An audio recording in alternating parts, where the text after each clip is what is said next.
En 1890, une découverte archéologique dans une tombe égyptienne aurait pu révolutionner notre compréhension de la Bible. Sur les murs d'une tombe vieille de 4000 ans, il y avait une peinture représentant une caravane d'étrangers arrivant en Égypte. Le groupe était composé d'hommes, de femmes et d'enfants, et une inscription égyptienne identifiait leur chef, Abisha, Lamu. Le plus intrigant est que peu de gens réalisent que cette image pourrait en réalité être le reçu le plus ancien et le plus authentique d'Abraham, le patriarche biblique. Avant d'explorer cette possibilité, il convient de clarifier quelques points. Cette étude est basée sur des sources primaires et des recherches universitaires établies et non sur des hypothèses. Nous parlons de textes et d'objets anciens qui ont résisté à l'épreuve du temps, et ce que je propose ici est de relier des preuves qui, prises isolément, peuvent passer inaperçues. Si cette identification est correcte, nous ne serions pas confrontés à une autre découverte archéologique intéressante, mais plutôt à la seule représentation contemporaine d'un patriarche biblique dans le monde entier. Il ne s'agit pas d'une illustration postérieure, fruit de l'imagination d'un artiste médiéval ou de la Renaissance.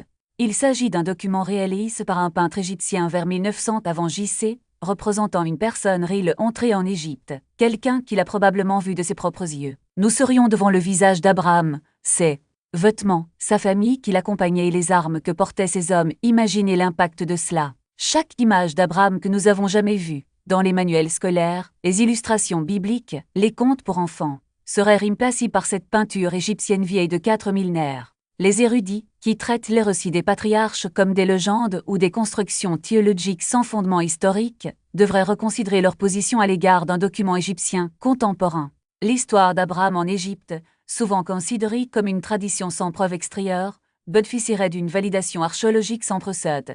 Cela changerait radicalement la façon dont nous comprenons la Genèse, la chronologie des patriarches et même les débats universitaires sur cette période. Alors, pourquoi cette découverte n'est-elle pas largement connue? Pourquoi ne figure-t-il pas dans tous les dictionnaires bibliques ou dans les livres de séminaires théologiques? Pourquoi les pasteurs ne mentionnent-ils pas ce tableau dans leurs sermons? La réponse est simple. La plupart des chercheurs, on considère qu'il s'agissait d'une simple coïncidence. Pour eux, il n'est qu'un autre dirigeant étranger portant un nom similaire, sans rapport avec la Bible. Mais lorsque l'on examine de près les preuves, la linguistique, la chronologie, les marqueurs culturels, et l'idée de coïncidence devient difficile à soutenir. Les pièces s'emboîtent de manière surprenante. Construisons cet argument étape par étape. À la fin, vous comprendrez pourquoi je crois qu'Abisha, Lamu et Abraham le patriarche sont la même personne. Et si vous avez raison, votre lecture de Genèse 12 ne sera plus jamais la même comme on compare les faits incontestables. À la fin du Xe siècle, des archéologues ont fouillé des tombes thélises dans la roche à Beni Hassan, en Moyenne-Égypte. Ces tombes n'étaient pas de grands monuments, comme les pyramides ou la vallée des rois, mais plutôt les tombes des gouverneurs de province, des administrateurs régionaux qui gouvernaient les districts d'Égypte pendant la période de l'Empire du Milieu. L'une de ces tombes se démarque. Elle appartenait à Cnimhotep II Romain, gouverneur du district d'Oryx vers 1900 avant J.C. Son tombeau était immense et de corps de scènes typiques de l'époque, comme l'agriculture, la chasse, les offrandes aux dieux et les rituels funéraires. Cependant, sur l'un des murs, quelque chose de différent a retenu notre attention. Au milieu de ces scènes traditionnelles, il y avait une procession d'étrangers entrant en Égypte. Il y avait 37 personnes et leur présence s'est immédiatement fait sentir. Leurs vêtements étaient colores et élaborés, rien à voir avec les vêtements égyptiens. Les hommes portaient de longues barbes, ce qui était inhabituel chez les Égyptiens de l'époque. Ils portaient des arcs et des armes, mais ils n'étaient ni piégeux ni maîtrises. C'étaient des visiteurs pacifiques, apportant des marchandises à des fins commerciales bien sûr. Après 4000 ans, la peinture s'est beaucoup estompée. Pour aider à visualiser à quoi il ressemblait à l'origine, des techniques modernes de reconstruction numérique ont été utilisées. Même si l'intelligence artificielle peut commettre quelques erreurs, l'idée générale est claire. L'artiste enregistre un événement réel, avec des détails précis. Au-dessus de la scène, des hiéroglyphes identifient le groupe comme étant Amu, le terme égyptien désignant les Asiatiques ou Sémites de Canaan. Ce n'était pas une insulte, juste une description. Quelque chose comme étranger de lait. Et surtout, l'inscription nomme le chef de la caravane, Abisha, chef des Amous. L'entourage apporte un produit appelé stibium, une sorte de pigment pour les yeux, ainsi que d'autres biens. Il s'agissait donc d'une caravane commerciale arrivant en Égypte pour négocier. Lorsque la découverte a été faite, beaucoup ont remarqué la similitude entre les noms d'Abisha et d'Abraham, en plus de la coïncidence temporelle. Y aurait-il un lien? La réponse académique a été rapide.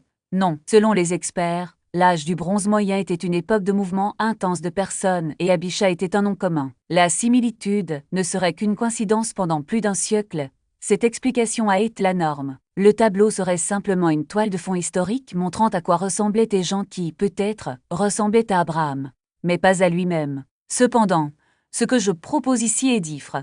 Personne n'analyse toutes les preuves ensemble. Chaque pièce a été examinée isolément et considérée comme une coïncidence sans tenir compte de la manière dont elle s'emboîte. Et si cette peinture, réalisée par un artiste témoin de l'événement, documentait exactement ce qui est décrit dans Genèse 12, et si nous ne regardions pas quelqu'un qui ressemble à Abraham, mais Abraham lui-même lorsque nous approfondissons les détails, la linguistique, les dates, les coutumes, les preuves deviennent convaincantes.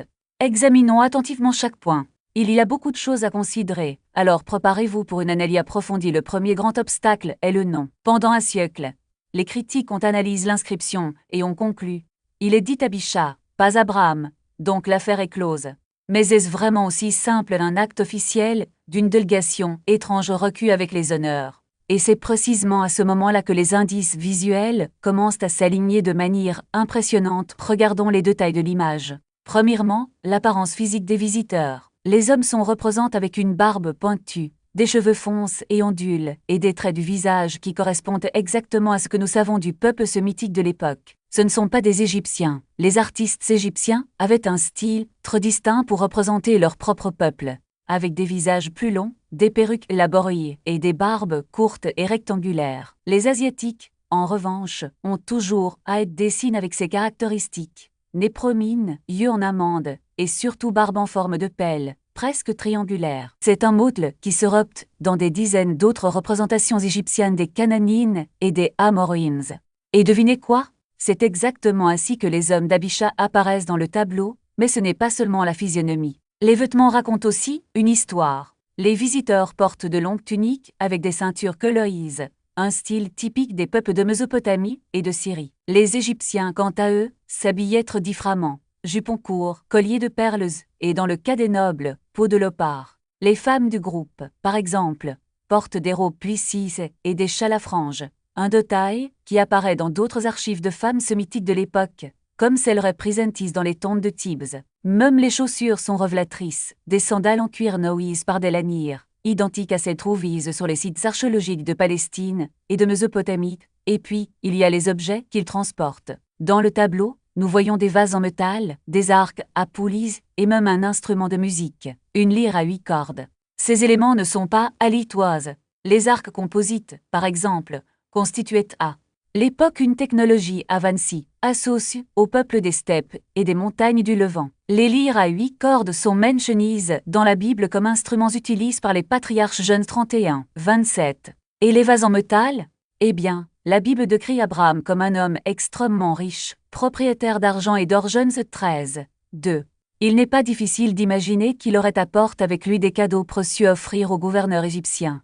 Exactement comme le montre le tableau, mais le détail qui retient le plus l'attention est la posture. Les visiteurs ne sont pas en position de soumission. Ils sont recus debout, avec dignité, et l'un d'eux, probablement le chef, tend la main dans un geste que les égyptologues identifient comme une salutation diplomatique. Ce n'est pas le geste de quelqu'un qui demande l'aumône, mais de celui qui négocie sur un pied d'égalité. Cela correspond parfaitement au récit biblique, qui décrit Abraham comme un homme d'influence, capable de mobiliser 318 hommes en traîne pour sauver l'eau. Genèse 14, 14. Un nomade ordinaire n'aurait pas ce genre de pouvoir, et nous arrivons ici au point crucial. Le tableau ne représente pas n'importe quel groupe. Cela montre une délégation avec un statut, une richesse et des relations. Exactement le profil d'Abraham. Mais comment être sûr que ce n'est pas une simple coïncidence? Après tout, de nombreux sémites passaient par l'Égypte à cette époque. La réponse réside dans la combinaison unique d'éléments. Ce n'est pas seulement le nom, ce n'est pas seulement la date, ce n'est pas seulement l'apparence.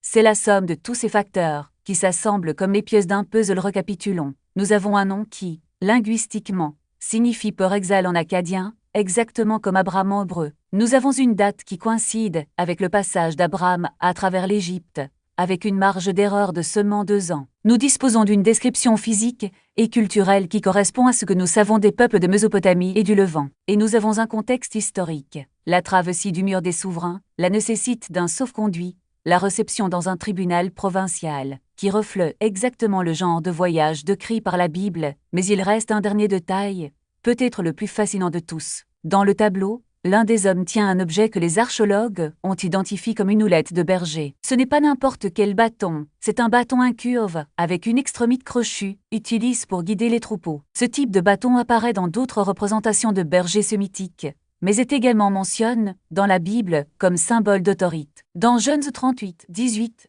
par exemple, Judas abandonne son bâton comme garantie d'une promesse. Et dans Exode 4, 2, Dieu transforme le bâton de moi en serpent. C'est un objet chargé de sens, et il est là, entre les mains d'un des hommes d'Abisha. Alors qu'est-ce que tout cela signifie? Cela signifie que lorsque nous regardons la peinture de Beni Hassan, nous ne voyons pas seulement un témoignage artistique. Nous sommes confrontés à des preuves archéologiques, qui, par hasard ou non, s'alignent presque parfaitement avec le récit biblique. Ce n'est pas une preuve absolue. L'histoire ancienne offre rarement une telle certitude. Mais la convergence est si forte que, s'il n'y avait pas Abraham, il faudrait expliquer pourquoi un autre groupe, portant le même nom, à la même époque, avec la même apparence, les mêmes coutumes et les mêmes objets, se repasse par l'Égypte exactement au moment où Abraham aurait dû y être, et c'est après tout ce qui rend l'archéologie si fascinante. Ce ne sont pas seulement des pierres et des os, ce sont des indices qui, une fois rassemblés, nous permettent d'avoir un aperçu du passé d'une manière que les textes seuls ne peuvent pas. La peinture de Beni Hassan n'est pas qu'une image. C'est une fenêtre, et à travers elle, nous pouvons regarder directement le visage de l'un des hommes les plus importants de l'histoire salle de réception. 37 personnes forment un groupe assez grand pour impressionner, mais suffisamment petit pour être reçu avec les honneurs, sans éveiller les soupçons. C'est la taille idéale pour une mission diplomatique. Un clan entier, avec sa richesse, ses compétences et son identité culturelle préservise, traversant les frontières, non pas en envahisseur ou en réfugié, mais en partenaire, et voici le détail que peu de gens remarquent. Le tableau ne montre pas seulement une scène isolée. C'est le portrait d'un moment historique au cours duquel le monde antique se reconfigurait.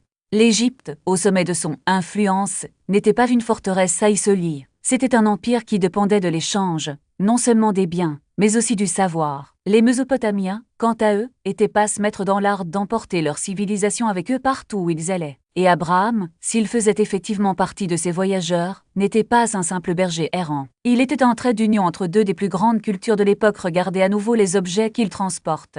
Chacun d'eux raconte une histoire. Les tissus multicolores n'étaient pas que des vêtements. Ils étaient des symboles, de statues et d'une industrie textile avancée. Les instruments de musique n'étaient pas des décorations. C'étaient des outils de mémoire, utilisés pour préserver les histoires, les hymnes et les traditions orales. Les soufflets et les outils de travail des métaux n'étaient pas un bagage ordinaire. Il s'agissait d'une technologie de pointe, capable de transformer les minerais en armes et ustensiles. Même le stibium, ce minéral utilisé comme maquillage, était plus qu'un produit de beauté.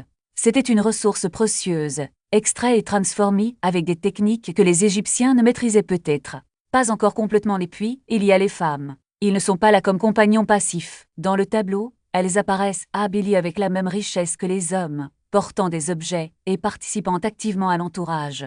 Ce n'est pas une coïncidence. Dans la culture mésopotamienne, les femmes issues de familles nobles avaient des rôles sociaux bien définis.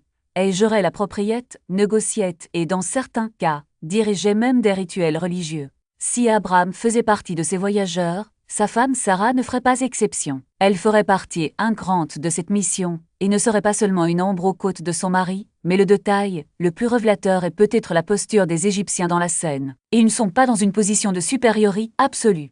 Il y a un équilibre dans la composition. Les visiteurs sont reçus avec respect, presque sur un pied d'égalité. Ce n'était pas courant. L'Égypte présentait souvent les étrangers comme des subordonnés, parfois même comme des prisonniers. Mais ici, la relation semble être une relation de négociation, d'échange. Et cela est parfaitement logique, si l'on considère le contexte historique au moment où ce tableau a été réalisé. L'Égypte était dans une période de transition. Le pouvoir des pharaons n'était plus aussi absolu qu'auparavant, et les routes commerciales avec le Moyen-Orient devenaient de plus en plus vitales. Les Mésopotamiens, à leur tour, élargissaient leur influence, non pas par des comptes militaires, mais par la diplomatie et le commerce. Abraham, s'il était effectivement là, ne serait pas un étranger perdu dans des pays étrangers. Il serait le représentant d'une civilisation que les Égyptiens voulaient et avaient besoin de connaître, et c'est précisément ce qui rend ce tableau si extraordinaire. Ce n'est pas seulement un disque artistique. Il s'agit d'un document historique qui, analysé en détail, s'alignent de manière impressionnante sur les récits bibliques. Les tissus, les armes, les instruments de musique, les soufflets, les visages barbus, la présence de femmes et d'enfants, tout cela forme un portrait corps d'un clan mésopotamien voyageant avec sa culture intacte, à l'image de la Bible qui décrit Abraham et sa famille bien sûr. Nous ne pouvons pas dire avec une certitude absolue que cet homme à la barbe bien soignie et à la tunique rayée est Abraham. Mais les preuves sont trop solides pour être ignorées. L'archéologie ne nous apporte pas de preuves définitives, mais elle nous offre des indices. Et lorsque ces indices s'ancrent si parfaitement dans un récit historique, il est difficile de ne pas y voir plus qu'une simple coïncidence en fin de compte. La peinture de Beni Hassan n'est pas seulement une fenêtre sur le passe. C'est un miroir. Il reflète non seulement l'image d'un homme ou d'un groupe, mais la dynamique même d'un monde ancien en mouvement, un monde où les cultures se rencontraient, échangeaient. Des connaissances échangeaient parfois le cours de l'histoire. Et si Abraham était réellement là, parmi ces voyageurs, alors ce que nous voyons n'est pas seulement une scène de réception diplomatique. C'est le moment où les graines de l'une des plus grandes traditions religieuses du monde commencent à être sémises sur un sol étranger, un événement réel. Qui plus est, s'il ne s'agissait que d'une représentation générique, pourquoi inclure des détails aussi précis sur les vêtements, les instruments de musique et même les types de biens apportent?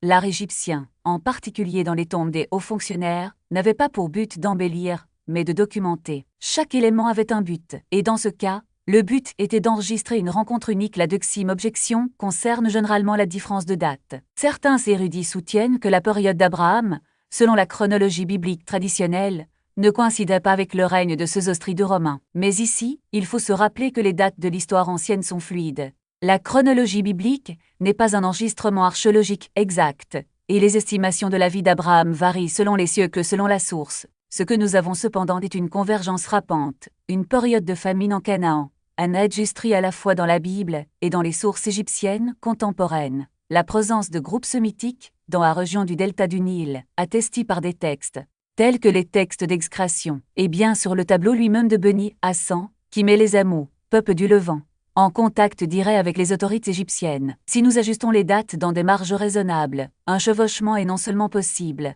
mais probable. Quant au nom Abisha, l'objection est encore plus faible. Dans les temps anciens, les noms n'étaient pas fixes comme ils le sont aujourd'hui. Abraham, par exemple, est appelé Abraham dans une partie de la Genèse, et son nom original, Abraham, signifie peur exalte. Un titre qui pourrait être bien étradap ou traduit dans des contextes étrangers. Abisha, à son tour, pourrait être une variante égyptienne ou cananine du même nom, surtout si l'on considère que les scribes égyptiens transcrivaient souvent de manière approximative les sons sémitiques.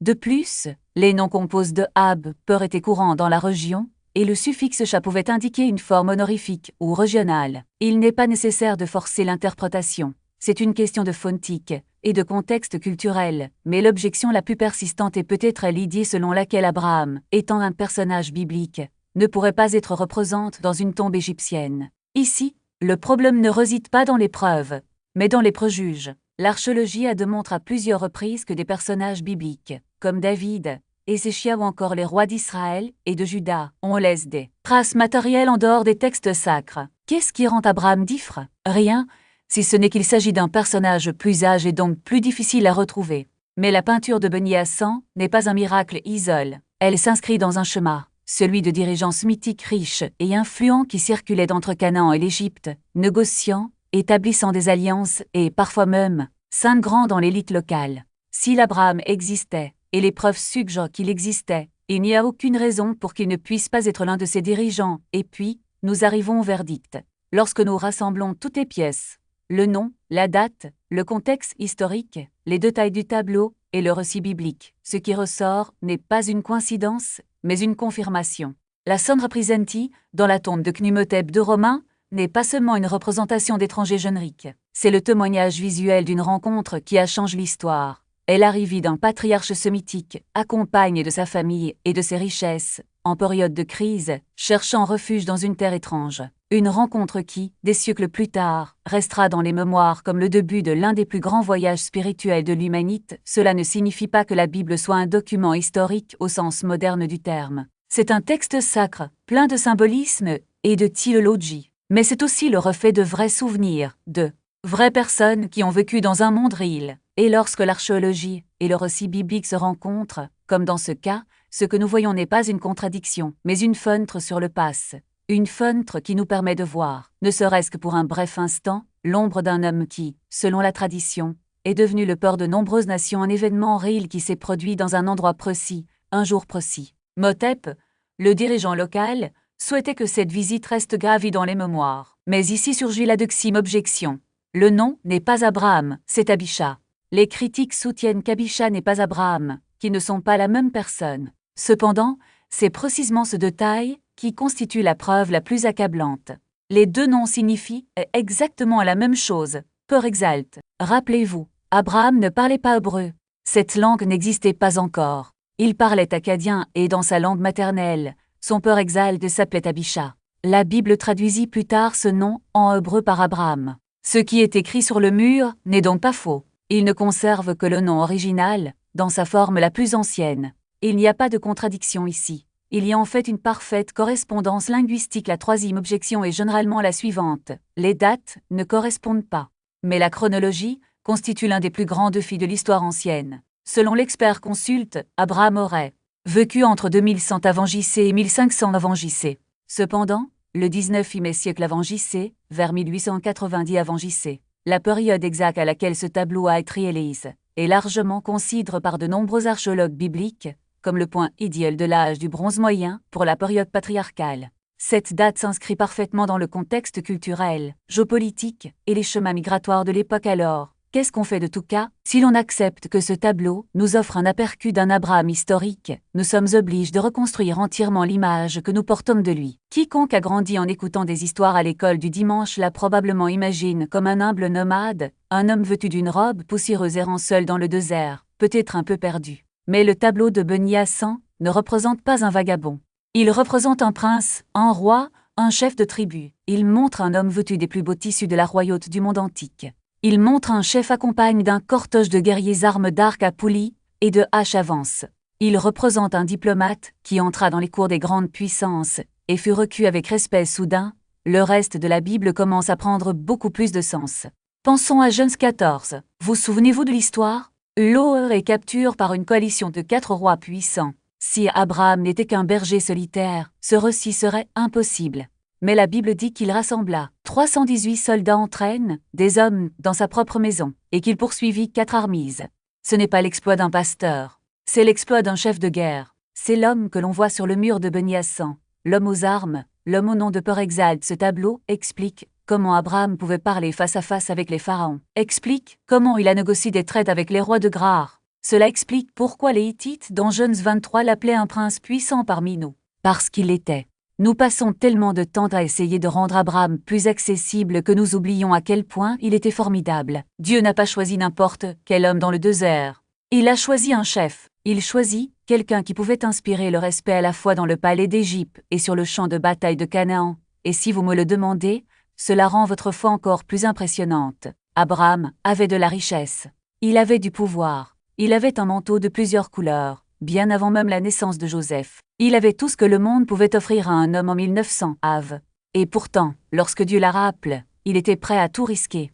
Il était prêt à devenir un étranger dans un pays étranger, confiant en une promesse qu'il ne pouvait pas voir. Alors la prochaine fois que vous lirez la Genèse, n'imaginez pas un paysan. Imaginez l'homme sur le mur. Imaginez le prince Abisha de Lamu. Et rappelez-vous que c'est ce genre de force, non pas de faiblesse, mais le courage de quelqu'un qui a tout tué et qui a quand même choisi d'obéir, qui est nécessaire pour marcher avec Dieu.